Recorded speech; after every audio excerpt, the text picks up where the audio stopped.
स्वागत है इस नए वीडियो में। मैं Rohit Desai, co-founder of JB experts. इस वीडियो में हम डिस्कस करते हैं apparel business in European union. अभी यूरोपियन यूनियन हमारे लिए बहुत बड़ी मार्केट है।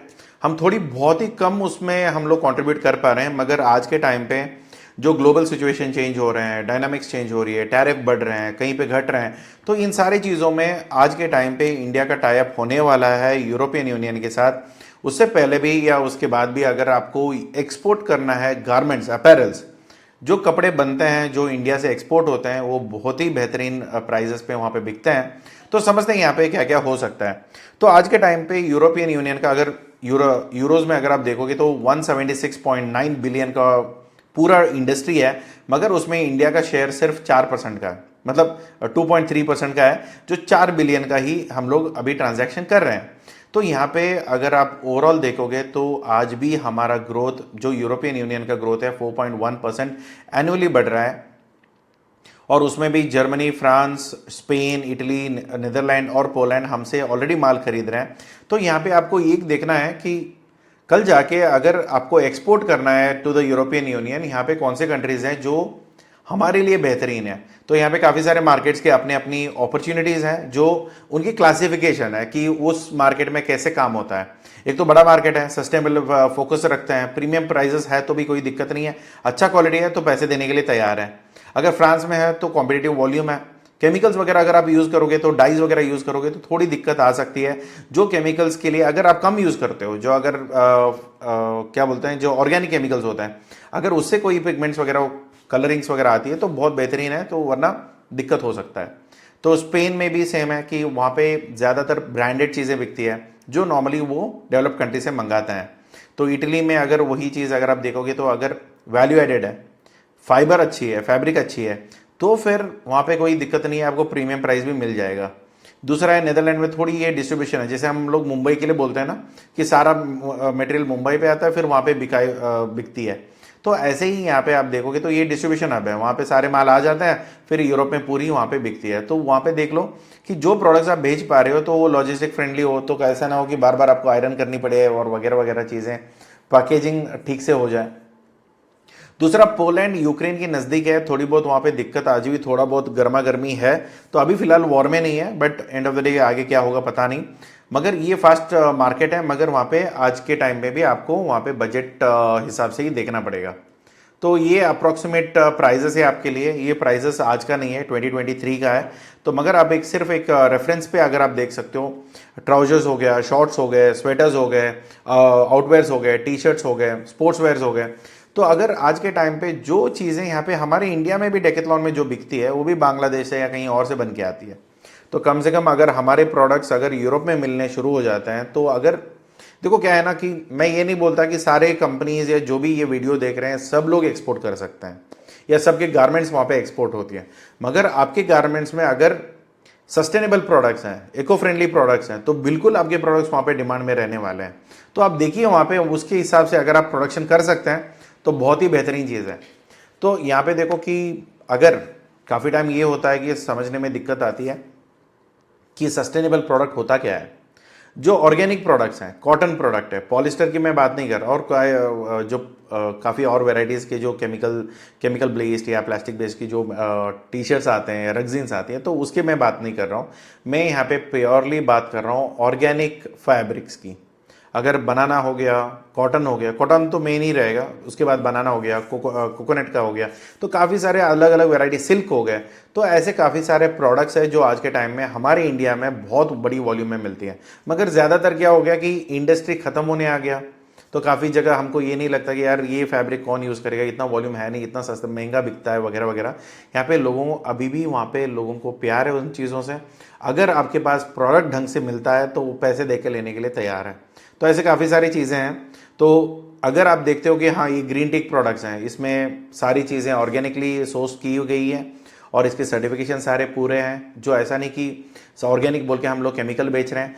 और इसके पॉलिस्टर्स हो गए, कॉटन्स हो गए, या इसकी जो डे टू डे एनवायरमेंटल के लिए कोई इम्पैक्ट नहीं होता है, या इसके कलरिंग्स जो आप यूज़ करते हो ना, डाई कलर्स, तो उसका भी कोई ज़्यादातर खराबी नहीं है। तो बिल्कुल आप उन चीज़ों को एक्सपोर्ट कर सकते हो, क्योंकि यूरोपियन यूनियन, मैं यूएस के बारे में ये नहीं बोल सकता, मगर यूरोपियन यूनियन थोड़ी बहुत आप ये बोल सकते हो कि एनवायरमेंटल के बारे में ज़्यादातर सोचते हैं। एनवायरमेंटल इम्पैक्ट क्या होती है, इकोसिस्टम क्या होता है, तो इनके बारे में ज़्यादातर सोचते हैं। तो फिर आप ये देखोगे कि वहाँ पे जो प्रोडक्ट आप एक्सपोर्ट करते हो, तो अगर वो सस्टेनेबल कैटेगरी में आती है, बायोडिग्रेडेबल है, खुद ही डिजोल्व हो जाता है और एनवायरनमेंट में कोई हार्म नहीं है, तो ऐसे प्रोडक्ट्स को वो एंडोज करते हैं। अगर ऐसे फैब्रिक लेके आप कपड़े मैन्युफैक्चर करते हैं, जो भी हो, तो वो सारी चीज़ें यहाँ पे बहुत ही इंपॉर्टेंट में बिक सकते हैं। तो आज के टाइम पे काफ़ी लोगों को ये होता है, सर प्राइस सेंसिटिव मार्केट है। प्राइस सेंसिटिव तो हमेशा रहेगा, अभी सबके पास इतना फालतू के पैसे पड़े तो नहीं होंगे कि किसी को दान में दे दे। तो काफ़ी बार क्या होता है, जो भी बिजनेसेस होते हैं उनको भी आगे पैसे कमाने होते हैं, तो वो भी जितना कम में मिले और उनका मार्जिन कितना ऊपर रहे उतने में वो रहेगा। मगर एंड ऑफ द डे क्या होता है कि अगर दुनिया में इस प्रोडक्ट का सिर्फ हम ही कर सकते हैं, तो फिर उसकी बात ही अलग है। और दूसरा मैं ये पॉइंट आपको मैं बताना चाहता हूँ, जब चाइना के अगेंस्ट आपका नेगेटिव सेंटिमेंट वहाँ पे है, तो काफ़ी लोग आपके फेवर में काम करने में कोई दिक्कत नहीं है। भले ही उससे काम नहीं कर रहा, मगर आपके पास थोड़ा महंगा भी मिलेगा तो वो लेने के लिए तैयार है। अभी नहीं पता, फिलहाल अभी तो चाइना के साथ हमारे पास तो एडवांटेज है यूएस मार्केट में, क्योंकि टैरिफ ऑलमोस्ट डबल से ज़्यादा है चाइना में, मगर यूरोपियन यूनियन में ऐसा नहीं है। मगर आप ये भी देख सकते हो कि हमारे साथ उनका फ्री ट्रेड एग्रीमेंट होने वाला है। अगर हो जाते तो बहुत बेहतरीन, बहुत अच्छी बात है, मगर अभी तक फिलहाल हुआ नहीं है। मगर अभी भी हमारे प्रोडक्ट्स बहुत अच्छे नंबर पे वहाँ पे एक्सपोर्ट हो रहे हैं। आप ये देख सकते हो कि आज के टाइम पे, क्योंकि ये मैं इसलिए बार बार बोल रहा हूँ क्योंकि हमने रिसेंटली एक्सपोर्ट किया है जो बनाना फैब्रिक था, जो कपड़े बनाना की फाइबर से बनी हुई थी। तो अभी वो प्रोडक्ट इतने अच्छा उनको पसंद आया। पहले तो उन्होंने कुछ जब हम लोग मेल भेजते थे, उनको कॉल करते थे, वो ज़्यादातर इंटरेस्टेड नहीं थे। मगर जब हमने उनको सैंपल भेजा तो उनकी ज़्यादातर फॉलोअप होने के बाद उन्होंने सैंपल के लिए रिक्वेस्ट किया, तो सैंपल जैसे भेजा तो फिर उनको पसंद आया। तो फिर अभी उनके पास एक सैंपल, हमने बड़ी वॉल्यूम पे हमने एक सैंपल ऑर्डर ही है वो भी, मगर बड़ी वॉल्यूम पे मिला है, तो जिसका प्रॉफिट मार्जिन आप इमेजिन भी नहीं कर सकते। वो उतनी लेवल की प्रॉफिट मार्जिन है, कम से कम 3 डिजिट की नंबर पे है। तो उस पर आप इमेजिन कर सकते हो। तो क्योंकि मैं कंपनी का नाम या डिटेल्स में ज़्यादा दर नहीं देना चाहता, क्योंकि हमारी ऑलरेडी टाइप हो चुकी है ये कंपनी के साथ, सो उनकी डिटेल्स मैं नहीं देना चाहता हूँ यहाँ पे। मगर आप एक चीज़ सोचो कि ऐसे प्रोडक्ट्स आपको मार्केट में मिलेंगे जो इंडिया में बन रहे हैं, काफ़ी इनोवेटिव प्रोडक्ट्स हैं। आज के टाइम पे काफ़ी इनोवेशन के बारे में काफ़ी बातचीत चल रही है। तो फिर अगर आप ऐसे कोई प्रोडक्ट या वैसे कोई फैब्रिक आपके पास है तो बिल्कुल काम कर सकते हैं। अगर आपके पास नेचुरल सिल्क है और बनाना फैब्रिक है और उसके अलावा कोको फैब्रिक भी अगर होती है, तो प्लीज़ आप कांटेक्ट करिए। उसमें भी हमें रिक्वायरमेंट्स आते हैं, तो उसके भी बेनिफिट आप ले सकते हो। इसके अलावा इंडिया के लिए बड़ी एडवांटेज आज के टाइम पे यही है कि हमारे इंडिया में कॉटन बहुत उगता है, प्रोडक्शन हमारी बहुत ज़्यादा है। और उसके साथ ही साथ यहाँ पे इंडिया में काफ़ी सारे जो ऑर्गेनिक रजिस्टर्ड कंपनीज़ हैं, जो फैक्ट्रीज यूनिट्स हैं, उनके ऑलरेडी रजिस्टर्ड है, तो उनकी यूनिट को भी आप यूज़ कर सकते हो। अगर एक्सपोर्ट में काम करना चाहते हो या प्रोडक्शन शुरू करना चाहते हो, टेक्सटाइल इंडस्ट्री में काफ़ी सारे इंसेंटिव्स हैं, वो भी जानकारी आप देख सकते हो। तो मेनली आज के टाइम पे बड़ी मार्केट्स हैं। अगर आपको एंटर करना है, स्पेन और पोलैंड से शुरू कर सकते हैं, क्योंकि वहाँ पे प्राइस का ज़्यादातर कंपटीशन उतना नहीं होता है। अगर आपका क्वालिटी ठीक है तो वो सीधा सीधा जो है वो हिसाब से लगा देते हैं।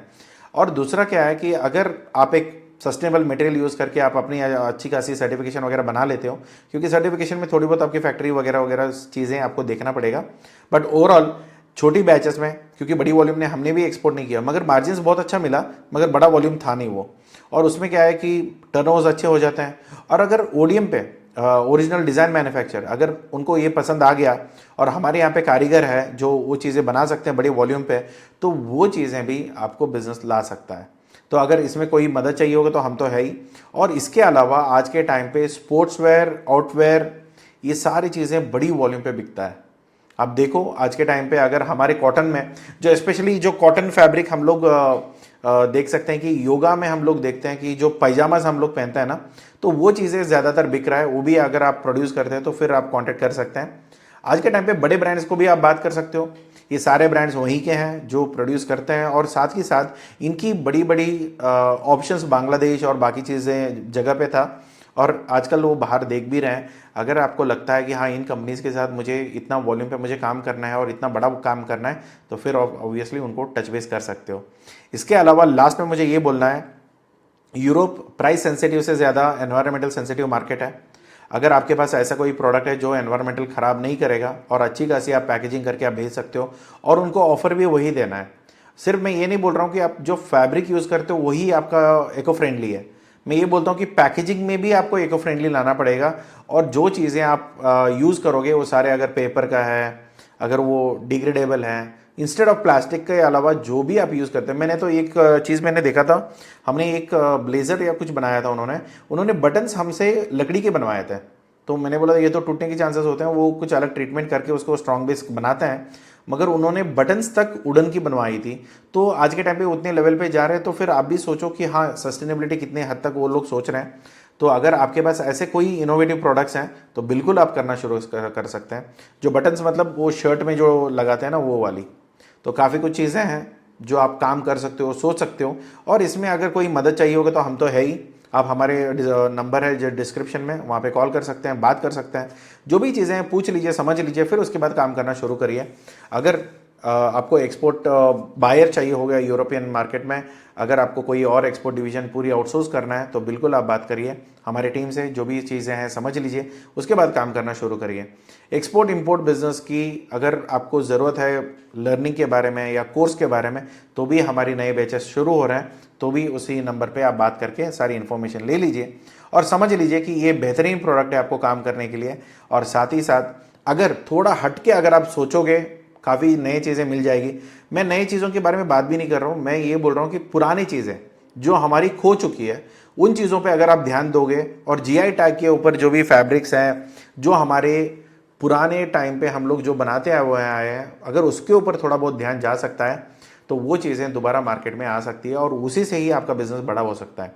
आज के टाइम पे हमने भी काफ़ी कुछ चीज़ों में गलती करी हुई है, ऐसा नहीं बोलते हैं कि जैसे ट्रेंड आया तो वैसे हम बदलते गए और पुराने जो हमारे अपने थे वो सारे हमने छोड़ दिए। तो आज के टाइम पे वो दोबारा वापस आ रहा है, लोगों को वही चीज़ें चाहिए होगा, क्योंकि ऑर्गेनिक जो केमिकल्स हम यूज़ करते थे, केमिकल नहीं यूज़ किए बिना भी हमारे एग्रीकल्चर चल जाती थी और हमारे कपड़े भी बिना केमिकल्स के होते थे। आजकल इतना केमिकल्स वगैरह यूज़ करके अभी लोगों को समझ में आ रहा है कि हाँ हमने दुनिया का कितना ख़राब किया है। तो वो चीज़ें अगर सुधार के फिर अगर हम लोग दोबारा हम लोग ऑर्गेनिक की तरफ के जा सकते हैं। और मेनली फैब्रिक्स, क्योंकि अपैरल्स एक बहुत बड़ी चीज़ होती है जहाँ पे कपड़े यूज़ होने के बाद फेंक दिया जाता है, अगर वो चीज़ें नेचर के लिए ख़राब होता है तो यूरोपियन वालों को ज़्यादा ही बुरा लगेगा, राइट। तो इस चक्कर में आप ये सोच सकते हो कि हाँ अगर ये प्रोडक्ट्स अगर ठीक जगह से या ठीक तरीके से अगर मैं मार्केट कर पाऊँ और वहाँ से ऑर्डर्स आपको रेगुलरली मिल जाएंगे, जैसे हमने ऑलरेडी 2-3 इंक्वायरी जनरेट किए हुए हैं। तो अगर आप चाहते हो कि ऐसे कोई हेल्प आपको चाहिए होगा तो प्लीज़ आप हमारे टीम से बात करिए, जैसे हम काम करते हैं सारी चीज़ें समझ लीजिए, उसके बाद अगर चाहते हो तो डायरेक्टली मेरे साथ कंसल्टेशन भी बुक कर सकते हो। So thank you so much for watching this. अगर ये वीडियो पसंद आया तो प्लीज़ लाइक करिए, सब्सक्राइब करिए और मिलते हैं अगले वीडियो में। अगर कोई भी सवाल है तो प्लीज़ कमेंट बॉक्स यूज़ कर लेना। Thank you so much, good day, bye bye.